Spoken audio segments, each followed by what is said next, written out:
Railway Koduru నియోజకవర్గం ఓబులవారిపల్లి మండలం ముక్కవారిపల్లి గ్రామానికి మాజీ ముఖ్యమంత్రి టీడీపీ జాతీయ నాయకుడు నారా చంద్రబాబు నాయుడు సతీమణి భువనేశ్వరి నిజం గెలవాలి కార్యక్రమంలో భాగంగా గురువారం విచ్చేశారు.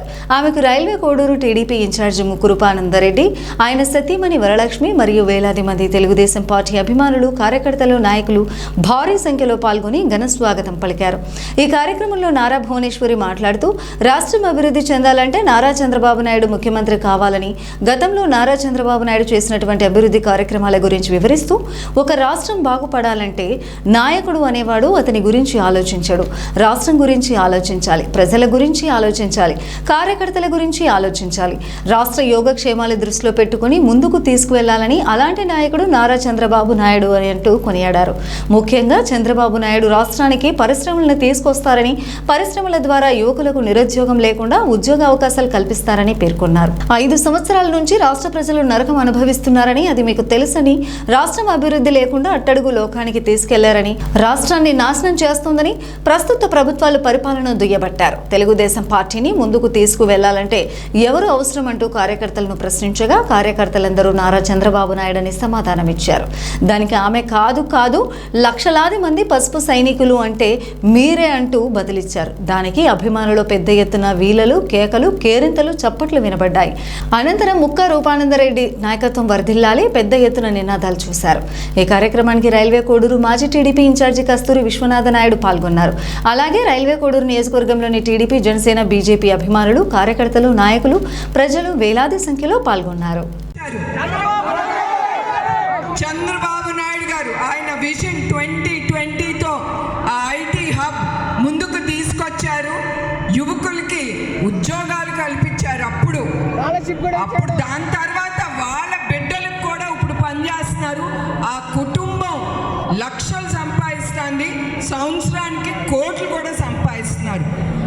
అది చంద్రబాబు నాయుడు గారు తర్వాత ఏ ప్రభుత్వం వాళ్ళు తెలివైన వాళ్ళు, ఈ ప్రభుత్వంలా కాదు, వాళ్ళ ఐటీని ముందుకు తీసుకెళ్లారు ఏది ఆపకుండా.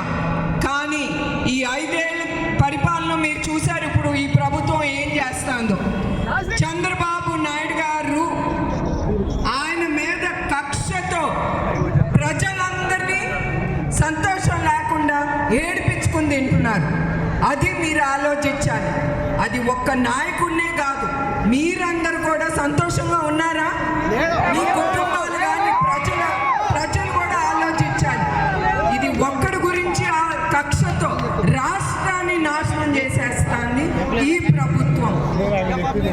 ఒక నాయకుడు అతని కోసం ఆలోచించాడు, ప్రజల కోసం ఆలోచిస్తాడు. కార్యకర్తలు అవనండి, ప్రజలు అవనండి, రాష్ట్రం సుఖం కోసం ఆలోచిస్తాడు. దాన్ని అభివృద్ధి చేయాలని ఆలోచిస్తాడు, కానీ దాన్ని ముందుకి కిందకి పడేయాలని ఎప్పుడు ఆలోచించాడు. అది మీరు ఆలోచించాలి. అట్లానే మహిళలు, చంద్రబాబు నాయుడు గారు మహిళల కోసం చాలా పథకాలు తీసుకొచ్చారు. మహిళలంటే మహాశక్తి.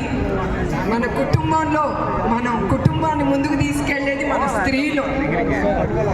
అది నేను మీకు గుర్తు చేయాలనుకుంటున్నాను. మహిళల కోసం 18 సంవత్సరాలు వచ్చే ఆడపిల్లలకి 1500 బ్యాంక్ అకౌంట్లో వేస్తున్నారు.